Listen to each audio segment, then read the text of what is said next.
damos la bienvenida a una nueva edición de estos foros que estamos haciendo conjuntamente entre Radio Diario Universidad de Chile y la Comisión Chilena de Derechos Humanos. El propósito de estos encuentros ha sido que nos podamos preguntar respecto a cuáles son los vínculos entre algunos de los temas que generan más debate público o que forman parte de la discusión prioritaria sobre las políticas públicas en Chile y los derechos humanos. Y claro, a priori podría parecer que son vínculos un poco forzados, pero la verdad es que está en el espíritu de estos foros señalar exactamente lo contrario, es decir, que tienen todo que ver. En principio, toda política pública tiene algún vínculo con el tema de los derechos humanos, pero nos atrevemos a decir, aunque si ven el noticiario en la televisión no lo va a aparecer, que las políticas de seguridad ciudadana o de seguridad pública, o algunos le llaman el combate a la delincuencia y todo eso, tienen que ver directamente con el tema de los derechos humanos, y es precisamente desde esa perspectiva que queremos desarrollar este debate. Queremos saludar en el día de hoy la presencia, pero antes de eso, permítanme agregar algo más. Esta es una transmisión que se está haciendo en directo por streaming a través de nuestro diario electrónico en radio.chile.cl. Es también un programa de radio que está siendo transmitido, si ustedes lo están escuchando a través del 102.5 en directo a través de la señal 2 y en diferido a través de nuestra señal 1, y además es un artículo que probablemente ustedes también tienen o tendrán la oportunidad de leer en el diario electrónico. Queremos saludar a nuestros invitados e invitadas en el día de hoy. En primer lugar, quiero saludar, vamos a partir por la casa, ¿no? Al investigador del Centro de Estudios en Seguridad Ciudadana de la Universidad de Chile, Diego Piñol. Diego, muchas gracias por estar acá. Muchas gracias por la invitación. Sí, al juez en representación de la Asociación de Magistrados, Rodrigo Carvajal. Rodrigo, buenos días, gracias por venir. Muchas gracias. Y a la diputada de Convergencia Social. Sí, primera vez que la presenta así, primera vez que la presenta así, e integrante de la Comisión de Seguridad Ciudadana, Gael Llomas. Diputada, muchas gracias por estar acá. Muchas gracias por la invitación. Sí, vamos a partir haciendo una pregunta bien abierta para que empecemos a acotar. En un primer acercamiento a lo que nos convoca hoy día, ¿cuál sería desde el punto de vista de ustedes el vínculo entre políticas de seguridad ciudadana y derechos humanos? Voy a partir con Diego. Muy bien, muchas gracias por la invitación. Bueno, evidentemente las políticas de seguridad ciudadana han pasado por diversas etapas en nuestro país. En ese sentido, una de las ausencias, justamente un vínculo claro entre las políticas de seguridad ciudadana y los derechos humanos, porque en realidad la política de seguridad ciudadana se basa sobre una agenda puesta desde el poder político y desde los propios medios, sobre la base de ciertos requerimientos de qué es lo que se busca resolver con una política de seguridad ciudadana. Y muchas veces esto entra en contraposición con el tema de derechos humanos. Buenos ejemplos de ello son el control de identidad preventivo, buenos ejemplos de ello han sido algunas modificaciones al Código Penal, donde en realidad lo que vemos nosotros es una respuesta más bien populista respecto de lo que se entiende de las políticas de seguridad ciudadana y no hacerse cargo del fondo de los problemas, no hacer una política preventiva propiamente tal. Nosotros vemos que gran parte de las políticas que se diseñan en esta materia están basadas sobre la base del control y la coerción, o sea, son estrictamente o centradas sobre la base de lo punitivo. No son estrictamente punitivas porque hay algunos espacios donde nosotros hemos visto ciertos avances, especialmente lo que son los programas preventivos con niñez y adolescencia. Me parece que han habido algunos avances interesantes. Nos parece interesante también la política comunal de seguridad pública en términos de aumentar los espacios de participación y de discrecionalidad de parte de lo local. Pero me parece que el vínculo entre política de seguridad ciudadana con derechos humanos hoy día está un poco ausente del debate, lamentablemente, y ha primado un poco la lógica de populismo punitivo y, por lo tanto, centrada la política de seguridad ciudadana en responder a demandas contingentes y específicas que muchas veces provienen desde las agendas de opinión pública de los medios de comunicación. Entonces diría yo como entrada que es un vínculo que está lamentablemente muchas veces ausente dentro de las políticas de seguridad ciudadana, siendo ese el tema en particular. Me parece que en otras áreas sí hay algunos avances en términos de derechos humanos, pero en esta materia en específico hemos visto algunos inclusive retrocesos. Sí, quería hacerle la misma pregunta a Rodrigo y a la diputada Yeomans, y voy a hacer una pregunta como periodista además, porque en una entrevista una vez un parlamentario autodenominado progresista a la salida de la entrevista me dijo: la verdad es que yo al aire no puedo decir lo que realmente pienso, porque hoy día lo que la gente quiere es detenciones ciudadanas, mano dura contra la delincuencia, y en realidad yo no estoy de acuerdo con eso, pero si lo digo voy a perder las elecciones, ¿no?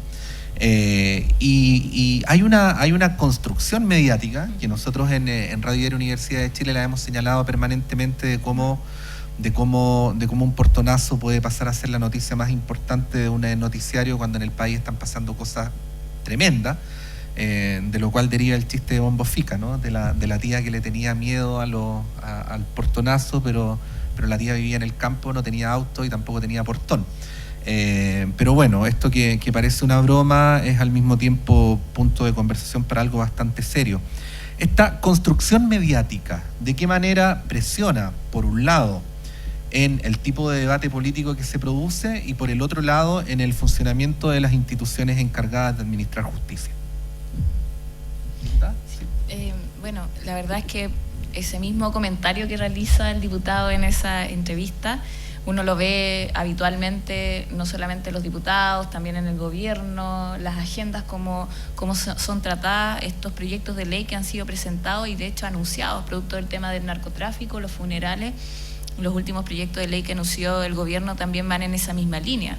O sea, acá ya hay legislación que podría aplicarse en esa materia. Solamente se quiere hacer una especie de pirotecnia diciendo que se está respondiendo a una problemática social, y yo ahí creo que, claro, efectivamente hay situaciones que son complejas y que son conflictivas a nivel social. El tema del narcotráfico yo creo que es una temática relevante, y creo que tampoco hay que en el fondo desmerecerla. Creo que es un tema complejo, pero el tema es la perspectiva desde la cual se aborda.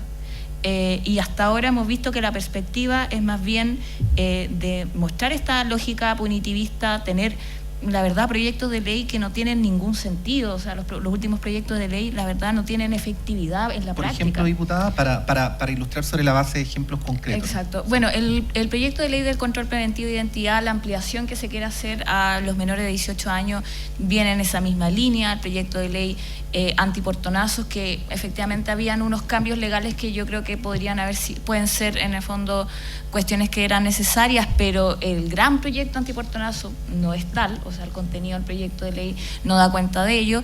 Y ahora tenemos el proyecto de ley que la verdad están anunciando en los últimos días que van a presentar, que tiene que ver con tener mayor, en el fondo, yo diría que se va a tratar de regularizar esa situación de los funerales de narcotraficantes y hacerle un seguimiento desde Carabineros. Pero yo creo que acá el problema hay que ver también qué sucede con Carabineros frente a una situación como esa en las poblaciones y cómo resolvemos esta problemática. De hecho, las últimas cifras también daban cuenta, y eso lo estuve revisando también porque lo queremos mencionar en la comisión de seguridad que tenemos el día de hoy, o sea, el día miércoles, perdón, en donde también tenemos un déficit de Carabineros. Tenemos un déficit en términos del presupuesto que se le ha otorgado. Hay 6.000 funcionarios que no están hoy día y que no existen en el fondo. Y también ahí hay razones del por qué, ¿cierto? ¿Qué está sucediendo? La necesaria reestructuración de Carabineros, la formación en materia de derechos humanos, que es un tema que se ha tocado en bastantes gobiernos y también en la Comisión de Seguridad. Sí, magistrado. Bueno, a ver, yo quisiera referirme desde una perspectiva como aguas abajo, en relación al trabajo que yo hago, y desde el proceso como método de solución del conflicto penal, a eso me refiero. Ahí uno tiene distintos ingredientes, la política securitaria impulsada a través de la legislación, sobre todo la legislación emergente, la reciente legislación en materia procesal penal, en materia penal sustantiva, y uno tiene también el derecho internacional de los derechos humanos, ¿no es cierto?, como un referente a su su consideración a través de la Constitución política y las propias garantías fundamentales vertidas en la Constitución política. Cómo uno busca relacionar estos componentes. Al hacer este trabajo uno tiende como a reencantarse o querer reencontrarse con el fundamento mismo de la reforma procesal penal. Cuando yo hablo de reforma procesal penal, estoy hablando de un conjunto de modificaciones legales que irrumpen en la década pasada, a principios de la década pasada, en nuestro sistema de justicia penal. Y este conjunto de modificaciones lo que buscaban era armonizar sanamente las necesidades de persecución penal con el respeto a los derechos y garantías fundamentales a través de un dispositivo fundamental y profundamente antipopular, que es la selección de casos. O sea, que el Estado priorice la investigación de hechos particularmente relevantes. Un fiscal, al investigar un delito, un juez, al sancionar una conducta, claro, tal vez está buscando, ¿cierto?, la promesa de no reiteración, esa promesa jamás cumplida desde el primer homicidio en la historia de la humanidad. Pero lo relevante en esto es que un sistema de justicia penal pueda ofrecer un ataque a o una persecución, una sanción a cuestiones cardinales en materia criminal, para no borrar con el codo lo que se escribe con la mano. Me explico. Si un sistema penal se concentra en la criminalidad menor, en los delitos de bagatela, en la criminalidad patrimonial menor, si concentra sus esfuerzos en el registro de determinados colectivos de sujetos asociados a determinados lugares donde transitan, se mueven, viven, qué sé yo, o que tienen determinadas apariencias, claro, ese sistema probablemente va a tener un rendimiento en términos de número importante, pero en la maximización de estos intereses, afectar las principales vertientes del problema penal en una sociedad y al mismo tiempo contribuir al respeto de las garantías fundamentales, va a ser un desastre. La reforma procesal penal en Chile pretendía coordinar estos elementos en su diseño original, y su diseño original fue víctima de un fenómeno que podríamos calificar de imbunchismo, ¿no es cierto? Fue progresivamente decayendo, y frente a al clamor popular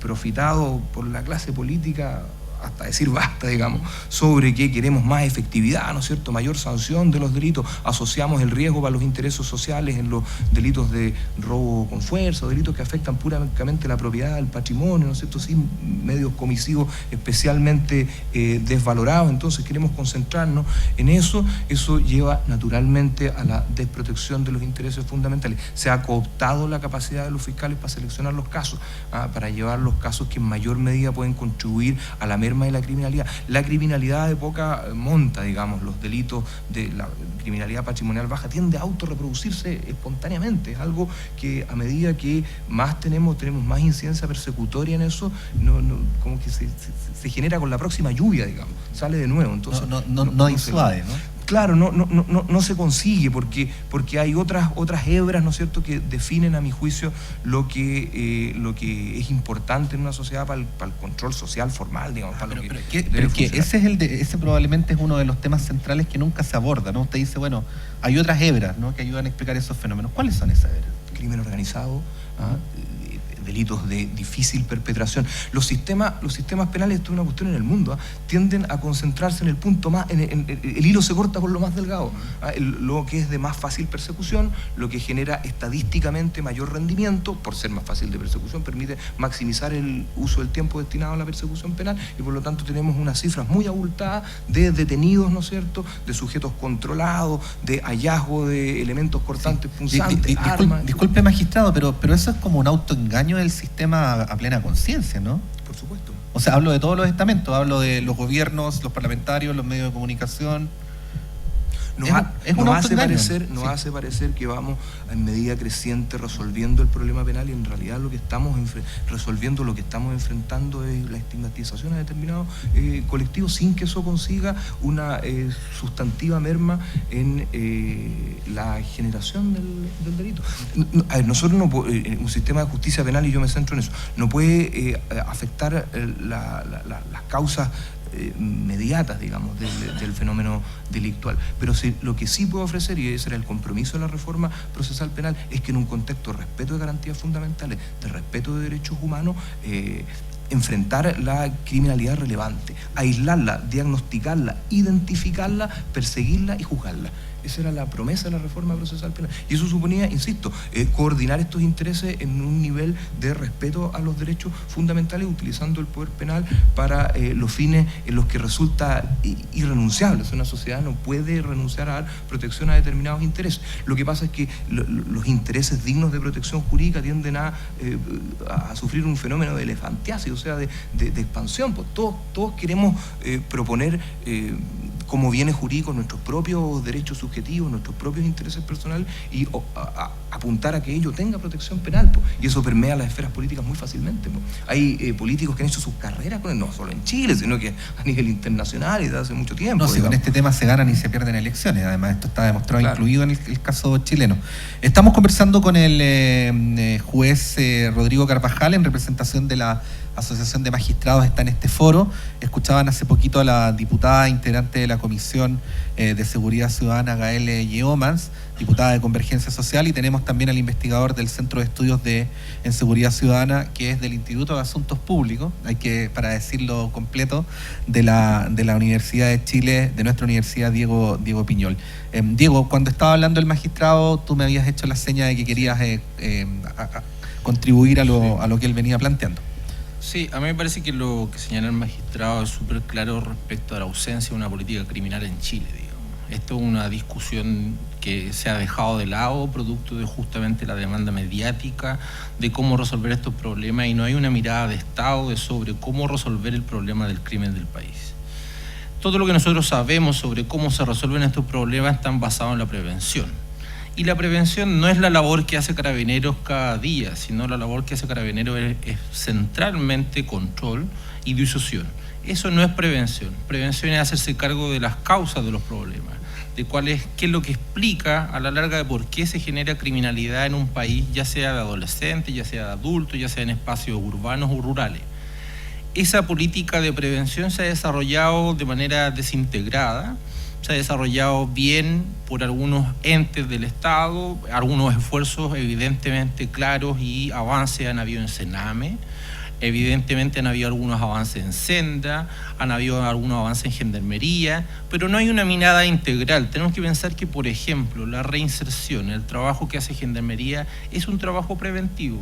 En la medida en que no se valora, digamos, la capacidad que tienen todos los entes de contribuir a la prevención y a la resolución del problema, es que no tenemos una política que integre estos diversos entes.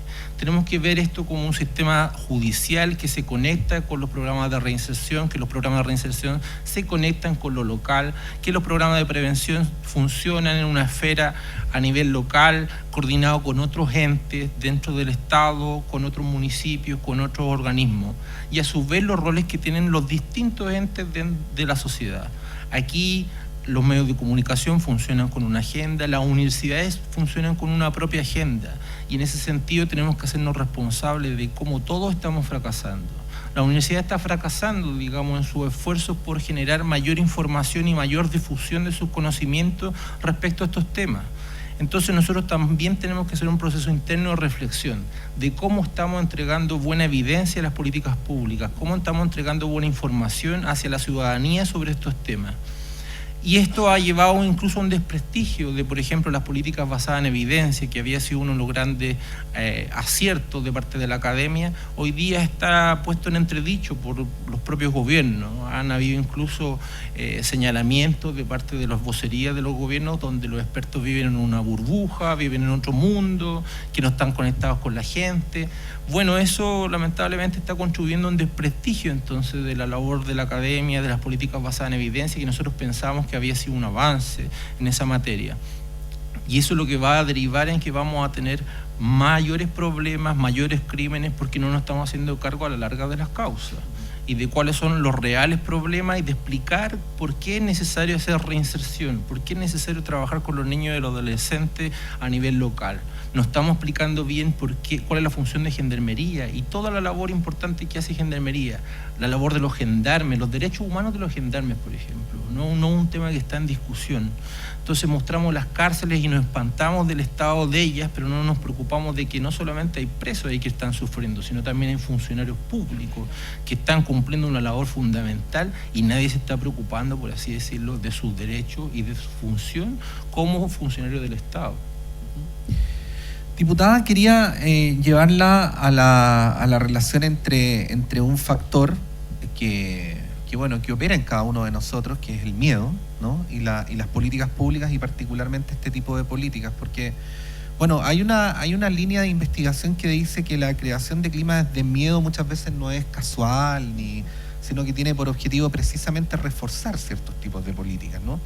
Voy a poner 2 ejemplos. Cuando fue el atentado a las Torres Gemelas, lo que los ciudadanos estadounidenses en general pedían era que el Estado se inmiscuyera todo lo posible en la vida privada de las personas, incluyendo yo mismo, ¿no? Que ojalá me interfirieran los teléfonos y todo, porque había que encontrar a los terroristas. Nosotros también vimos luego del 27F cómo las personas pedían que hubiera toque de queda porque tenían miedos a inminentes saqueos que finalmente en la gran mayoría de los casos nunca llegaron, pero se produce esa paradoja de que las personas renuncian a sus espacios de libertades individuales y de derechos garantizados en nombre de un bien mayor que es el de la seguridad. Esa relación, porque acabo de poner 2 ejemplos de casos extremos, ¿no? Pero en una situación normal como la que cotidianamente tiene Chile, ¿cómo la evalúa usted? ¿De qué manera opera, ¿no? ¿Y cuáles son las consecuencias políticas que eso tiene? Bueno, de hecho, me parece súper atingente ese análisis, sobre todo con propuestas como sacar militares a las calles para poder regular la situación también del narcotráfico, en fin. Creo que a propósito de ciertos hechos se utiliza también cuáles son las propuestas que vienen a responder supuestamente a un hecho conflictivo y que es de preocupación. O sea, la sensación de inseguridad que no solamente, que también está medida, o sea, es parte también de las mediciones que se realizan. Es un tema que es renuente cuando se tiene que justificar proyectos de ley también. O sea, con el tema, por ejemplo, del proyecto de ley de control preventivo de identidad, al ampliarlo a los menores de 18 años, además de las encuestas, que así descaradamente también señalaban como un argumento, porque argumentaciones en términos de efectividad de la política o en otros términos, incluso jurídicos, no existía. Simplemente es porque la ciudadanía se supone que necesita mecanismos, ¿cierto?, que le den mayor de seguridad. Y lo otro que creo que también es necesario evaluar es cómo también uno entrega datos, la privacidad de los datos, ¿cierto?, con aplicaciones. O sea, yo esta semana estuve en Semana Digital, así que también me estuve enterando de las políticas que estuvo promoviendo el gobierno también a nivel local, en cada una de las comunas. Y ya hay aplicaciones hoy día que están funcionando y que las manejan también empresas privadas, no son empresas públicas, y que ya están funcionando desde ya, en donde manejan datos de las personas para hacer conexión con Carabineros mediante denuncia. Y eso es manejo de datos personales, obviamente, porque se le entrega una base de datos también de Telefónica y otros, y que creo que es bien compleja también. O sea, ¿qué está detrás también de ese manejo? El tema también de las cámaras, que yo creo que, claro, por un lado, la justificación del tener cámaras con identificación también de rostro, que se puede hacer una identificación de esas características, tiene la justificación, por un lado, y ellos lo señalan, de poder tener mayor prueba, ¿cierto?, medios de prueba a la hora de perseguir el delito, pero por otro lado también hay, yo diría, como es el tema del control de la información, que es complejo también, y ese es un debate que no hemos dado.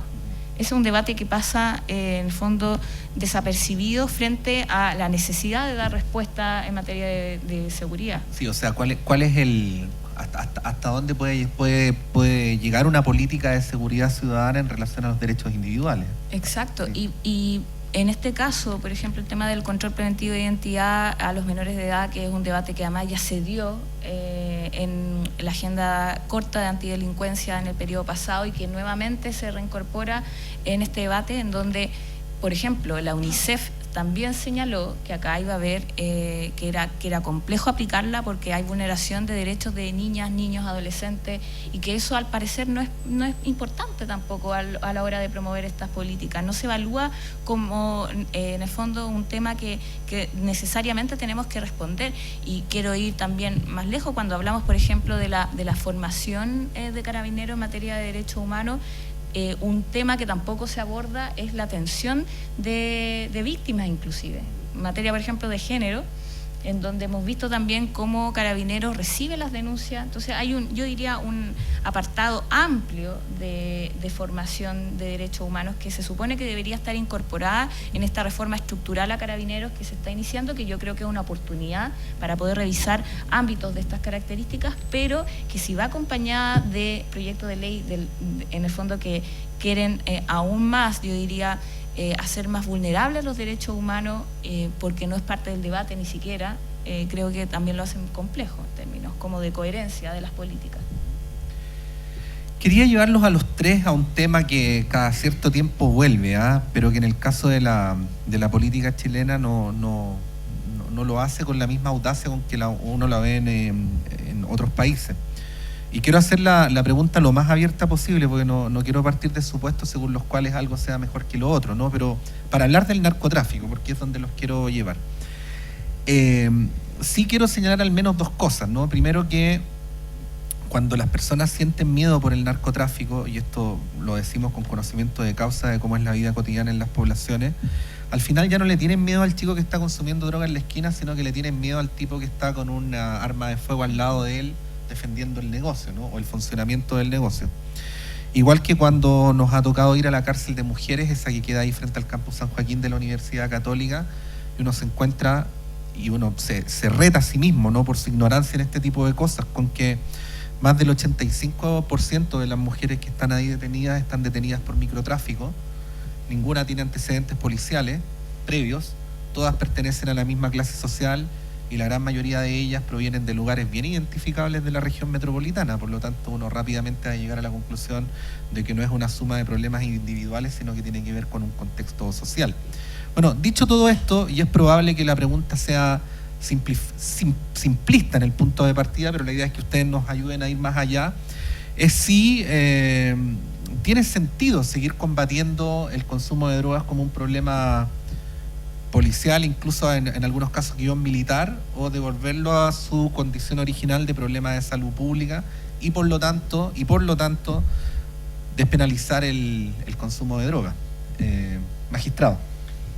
La primera legislación que sanciona lo que conocemos como tráfico de sustancias estupefacientes o psicotrópicas, si no me equivoco, es del año 72, y tiene una coordinación de los intereses que están en juego en ese tipo de problema, que es históricamente muy llamativa, que a mí me interesaría que algún estudio por ahí lo rescatara, porque es una situación que a mí me parece muy relevante, y están en juego estas cuestiones. A ver, yo creo que un sistema penal tiene que ofrecer respuestas diferenciadas para casos que tienen notas que los distinguen de los demás.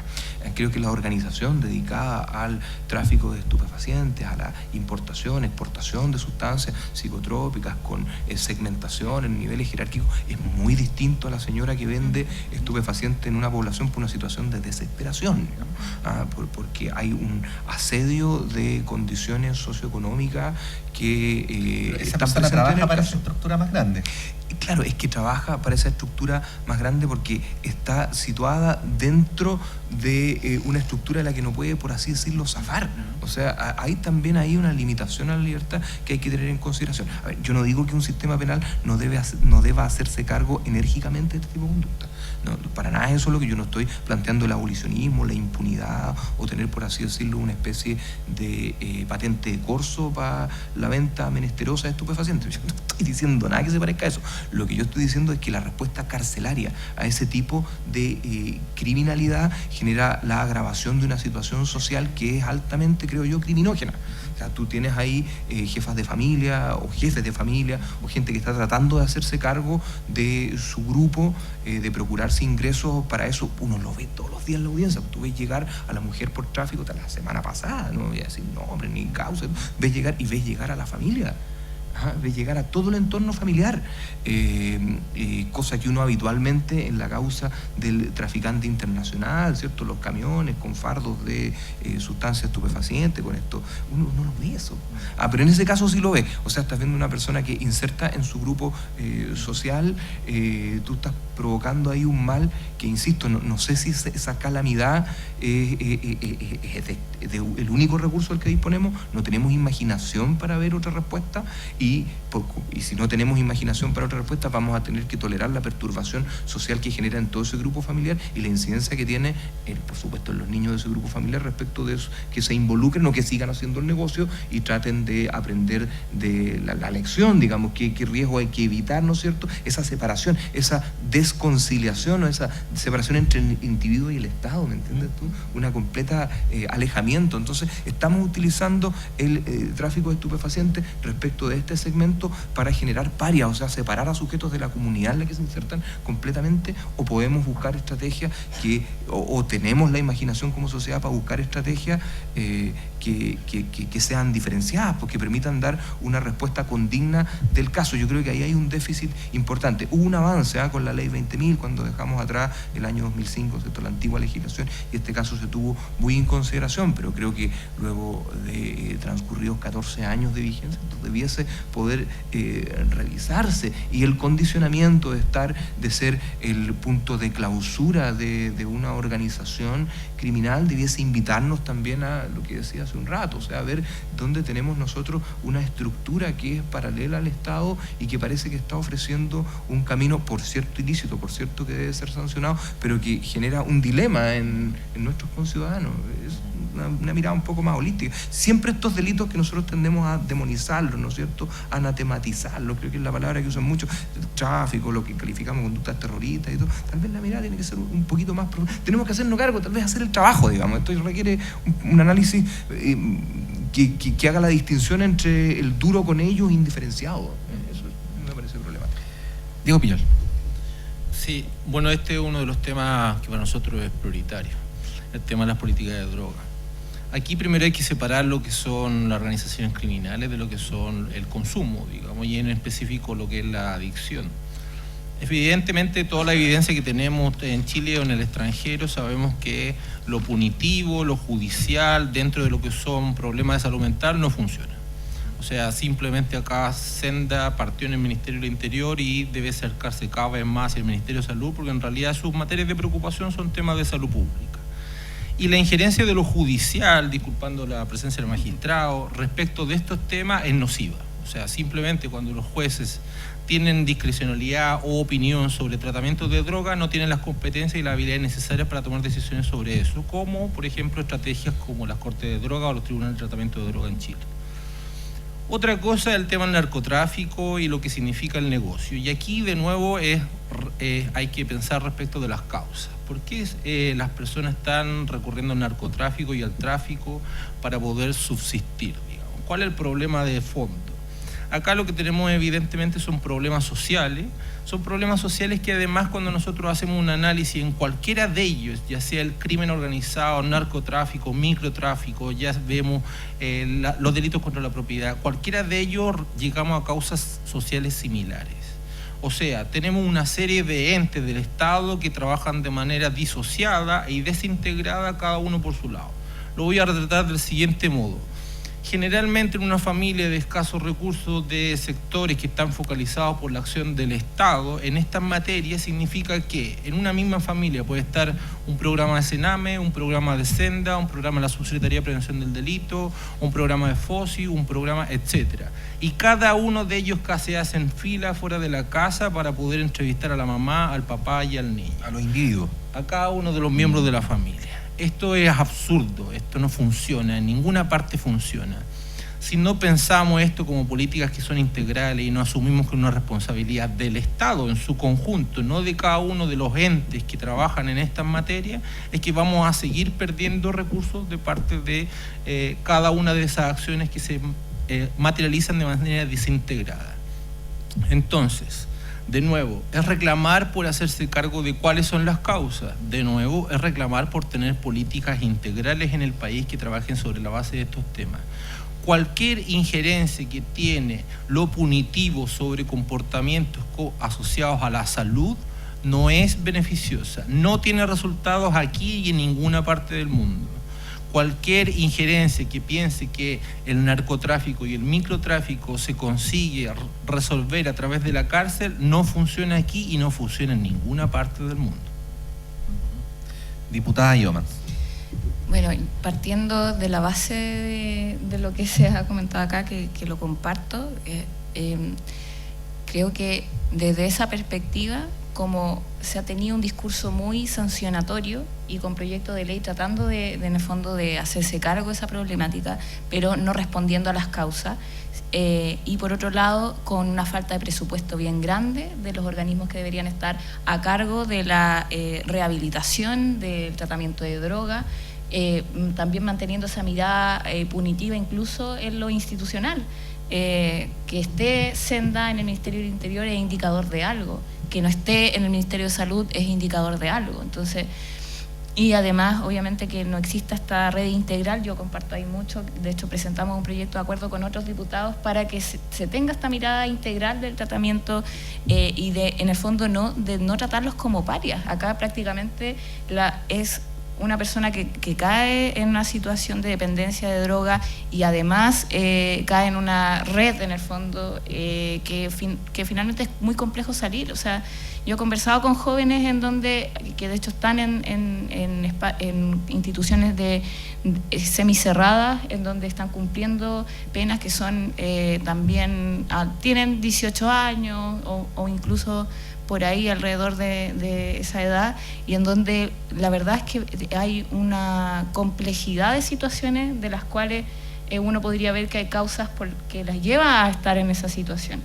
que tiene que ver con inseguridades de todo tipo, laborales, familiares, el tema de salud mental también, o sea, situaciones de depresión, y esto es complejo porque, claro, uno va viendo caso a caso, pero si los casos a caso en el fondo, uno puede ver que hay una conexión también, es una problemática que es social, no es una problemática individual. Y el tratamiento, por lo tanto, tiene que ser social. Y en eso estoy de acuerdo con que hay medidas en donde lo preventivo se va también asociado a un rol que puede tener la comunidad también en esa medida. O sea, los vecinos saben quiénes están, por ejemplo, en microtráfico, consumiendo droga. Cuando uno va a una población se conocen, no es una cosa de que de la noche a la mañana aparecieron narcotraficantes en la comunidad, eso no es así, ¿cierto? Obviamente yo ahí también separo, creo que hay que tener una situación más bien investigativa y, por ejemplo, el control que existe preventivo, investigativo, en fin, hay otras herramientas también para poder hacerse cargo de el crimen organizado que está detrás. Pero las situaciones de las microtraficantes, que muchas son mujeres, y también ahí en una situación también de llevar dinero al hogar, hay una situación obviamente de inseguridad laboral que tampoco se trata. Entonces, ¿y cómo uno le puede decir a una persona sal de la droga, insértate si no hay un Estado tampoco detrás que entregue oportunidades de poder realmente hacerse cargo de su situación de vida? Entonces, ahí creo que lamentablemente no se ha hecho mucho, la verdad. Porque si hubiera esta percepción, esta definición política, se impulsarían políticas públicas relacionadas a ello. Pero lamentablemente yo veo que se hace caso omiso y más bien se quiere dar una respuesta que son inmediatas, porque a nosotros nos critican también. O sea, quienes tenemos esta visión nos dicen, no, pero es una respuesta a largo plazo y acá el problema de la seguridad es hoy. No tenemos respuesta para el hoy, pero la verdad es que las políticas que han implementado durante todo este tiempo, que tienen esa inmediatez, no han tenido las soluciones que se esperaban, entonces no son realmente efectivas. Y por eso mismo tenemos que abordar esta problemática con la profundidad que se requiere. Escuchaban y están viendo, ¿no? A quienes están viendo la transmisión y están viendo también el video a la diputada Gael Yeomans, integrante de la Comisión de Seguridad Ciudadana de la Cámara de Diputados. Estamos también con el investigador del Centro de Estudios en Seguridad Ciudadana del INAP de la Universidad de Chile, Diego Piñol, y con el juez en representación de la Asociación de Magistrados, Rodrigo Carvajal. Quería hacerles dos preguntas en una y también pedirles que las conversáramos, ¿no? Que tienen que ver con, y me parece que tienen alguna relación, por eso las planteo juntas, ¿no? En primer lugar, la formación de las policías en derechos humanos, ¿ya? Y en segundo lugar, el rol que la sociedad les asigna a las policías en el combate del delito. Me parece que ambas cosas tienen una vinculación. Y bueno, lo hacemos porque a pesar de que nos gusta creer lo contrario, es mentira que las instituciones se refundan y parten de cero, ¿no? El Estado alemán, luego de la Segunda Guerra Mundial, era en su gran mayoría el mismo Estado de Adolf Hitler, pero el relato trataba de mostrar lo contrario. Y obviamente las policías que actuaron en dictadura en nuestro país no se transformaron en algo completamente nuevo desde ahí en adelante. Hay ciertas inercias que se mantienen, ¿no? Eso por un lado, pero por el otro lado también, claro, como que el tema de los delincuentes, ¿no? O el tema de los delitos, según el sentido común que la mayoría de la población maneja, es un asunto de los carabineros y de la PDI. ¿Qué podríamos decir sobre estas dos dimensiones, magistrado? Tengo entendido que en la formación de carabineros de la Policía de Investigaciones la cátedra o el ramo de Derechos Humanos ya lleva bastante tiempo. Lo que yo aportaría, sin tener un conocimiento muy acabado sobre el punto, es que tal vez esos programas, ¿no es cierto?, tal vez lo curricular que hay ahí y la evaluación que se hace debiese tener un contraste externo. Creo que el Instituto de Derechos Humanos podría aportar algo, creo que las organizaciones de la sociedad civil podrían aportar algo para enriquecer esas enseñanzas, ¿no es cierto?, del modo en que se evalúan, el modo en que se implementan y se interiorizan esos patrones. A ver, me explico. Nosotros podemos tener, yo no tengo conocimiento en materia de educación ni nada por el estilo, pero intuitivamente yo puedo decir que podemos tener una enseñanza inclinada en un sentido donde un ramo, ¿cierto?, una cátedra de derechos humanos no sea como algo anecdótico. La idea es que eso no sea así. Si la formación en derechos humanos debiese ser la espina dorsal de la carrera de un policía, y eso debiese tener además una política permanente de actualización y perfeccionamiento, porque también la visión de los derechos humanos, de derechos fundamentales, garantías fundamentales, la forma en que se aplican y se implementan es algo que va cambiando permanentemente. Entonces quedarse un policía con la formación que recibió 20 años atrás, ¿no es cierto?, en una academia sería algo que no es adecuado. Se tendría que tener una renovación continua y insisto en la discusión con los componentes de la sociedad civil. El Estado siempre estuvo un poco rezagado porque el Estado tiene que satisfacer intereses múltiples. Entonces muchas veces el tema de los derechos individuales, los derechos humanos fundamentales o a la categorización que nosotros queramos recurrir siempre es como un poco lastre, frena un poco, ir como el freno humano un poco activado. Entonces por eso también necesita tener esas conexiones con la sociedad civil para tener una visión completa de este ámbito del conocimiento y de la acción.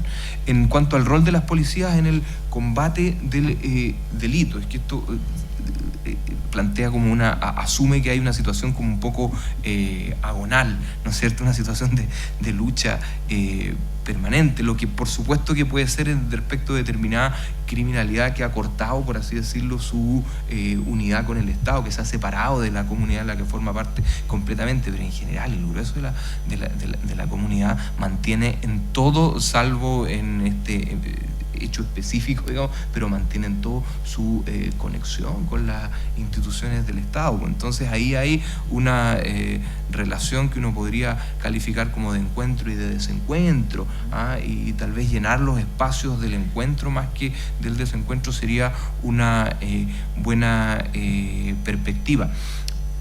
En esto ya, pero completamente alejado de lo que es mi trabajo habitual y probablemente de mis conocimientos, o tal vez buscando una síntesis un poco general de lo que yo hago comúnmente. Yo creo que el rol de las policías siempre tiene que ver en su conexión con la comunidad. A mí me da la impresión que si nosotros tuviésemos unidades policiales. Yo siempre pienso en el retén, ¿no es cierto?, del pueblo más chico, o la situación donde se da cierto conocimiento, cierta conexión. Yo creo que esto se puede llevar incluso a las zonas que tienen mayores dificultades o mayor incidencia delictual en nuestro país. Yo creo que el Estado puede ingresar, puede penetrar, reconciliarse con las comunidades a través de la acción que hace el representante más significativo muchas veces del Estado, que es el carabinero. Creo que eso puede tenerse como una política pública, o puede postularse como una política pública respetuosa de los derechos fundamentales, o sea, el conocimiento de la comunidad en la que ejerce sus funciones. Solo un ejemplo. Uno puede ver transitando por las calles de esta comuna, de ciertas comunas, un muchacho, ¿cierto?, que forma parte de un grupo scout y que va con una lanza de 1,5 metros, una punta afilada, que si uno la lanza puede atravesar a otro sujeto. Y el carabinero eso no es problemático, porque conoce que hay un grupo de scouts, una comunidad que funciona con esto y que tiene estas prácticas habituales, y eso se llama, que sea tótem, y tiene los nombres de los muchachos, o qué sé yo. Lo conoce, está interiorizado el punto. Pero ¿por qué en otra comuna, ¿no es cierto?, en las antípodas de la ciudad en la que vivimos, eso tiene relevancia penal y es porte de arma cortante o punzante? O sea, aporta un estoque, una lanza, porque tiene otro significado. Tiene otro significado, pero yo creo que hay un divorcio entre el conocimiento, entre la actuación del sujeto, la política que él lleva a cabo desde su institución, y el conocimiento de la comunidad en la que se aplica esa política. Sí, Diego, lo que parece ser cierto es que los grupos socioeconómicos de la población tienen variaciones en su percepción sobre las policías, ¿no? Sí, claro, los niveles de legitimidad que revisten instituciones policiales se diferencian, pero yo quería irme al fondo de tu pregunta inicial, porque a mí me parece importante separar aquí lo que son la formación de lo que son las prácticas. En ambos tenemos problemas. Primero, tenemos políticas de seguridad ciudadana que han presionado por cada vez más carabineros. Cada vez más carabineros en un tiempo cada vez más acotado. Por lo tanto, los periodos de formación de carabineros creo yo que se han ido pauperizando en términos de la formación. Y esto es un sentir, digamos, para la propia institución. O sea, en ese sentido, la propia institución adolece, digamos, y resiente este tipo de cosas. Y por otro lado, son las propias prácticas. En ese sentido, los derechos humanos no debe ser un discurso, no debe ser, digamos, aquí una expresión de conocimiento de cuáles son los derechos, sino debe transformarse en práctica.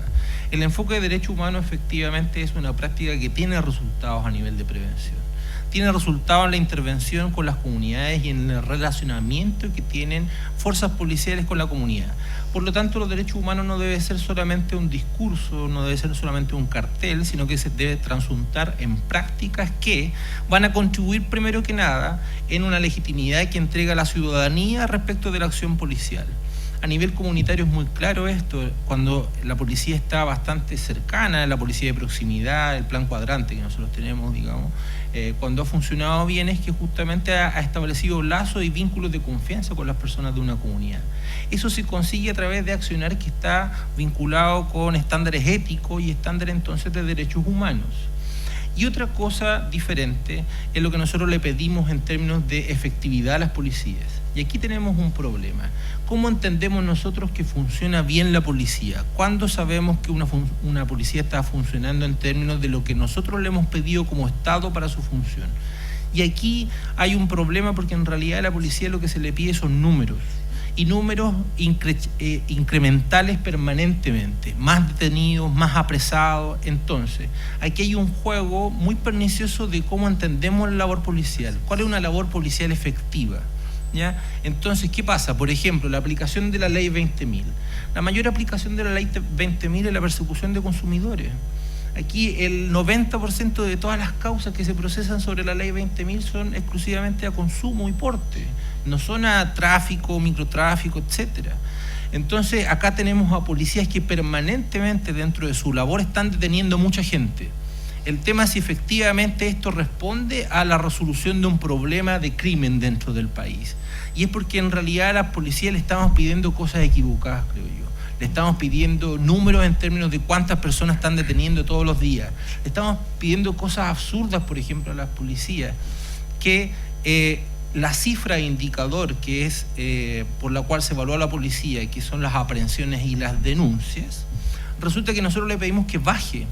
y en un país que tiene una cifra negra delictual tan alta, lo más seguro es que una buena acción policial puede significar mayor denuncia. Entonces una mayor denuncia va a significar que su indicador va a subir y entonces lo vamos a evaluar mal porque hizo su trabajo mal en términos de los números, pero en realidad quizás estaba haciendo su labor de manera muy efectiva en términos de que aumentó los procesos de denuncia y de cercanía de la ciudadanía para establecer procedimientos. Pero el tema es el foco de cómo estamos pensando la policía, de cuál es su función y cómo los vamos a medir.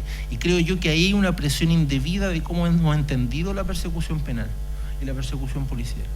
Diputada Gael Yeomans. Sí, en realidad me hace mucho sentido que como la evaluación de que en el fondo cómo se establecen estos estándares a policía y desde dónde se está midiendo su efectividad. Creo que eso es lo principal, porque finalmente si esa va a ser la forma, el mecanismo de medir si realizó un buen trabajo o no, claro que los números van a dar cuenta también, y si ellos quieren cumplir con su trabajo van a tener que ya sea realizar mayores detenciones. Con el control preventivo de identidad es eso, o sea, mientras más personas discriminatoriamente ellos también definan, le voy a hacer el control a esta persona o no, en ciertos sectores también en particular donde se despliegan, mayoritariamente van a ser con personas, ya en este caso querían hacerlo con adolescentes, a pesar de que ya lo estaban practicando, incluso aunque no hubiera una legislación vigente que les permitiera.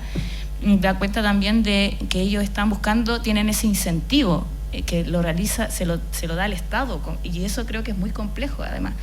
Y en eso yo estoy de acuerdo que hay un tema en materia de formación que, a pesar de que tienen una cátedra, más bien es como para cumplir con derechos humanos, pero no es una formación que uno pueda decir que es integral. No es que acá tiene que tener una cátedra, sino que más bien en cada ámbito de desarrollo de un carabinero tiene que tener perspectiva de derechos humanos.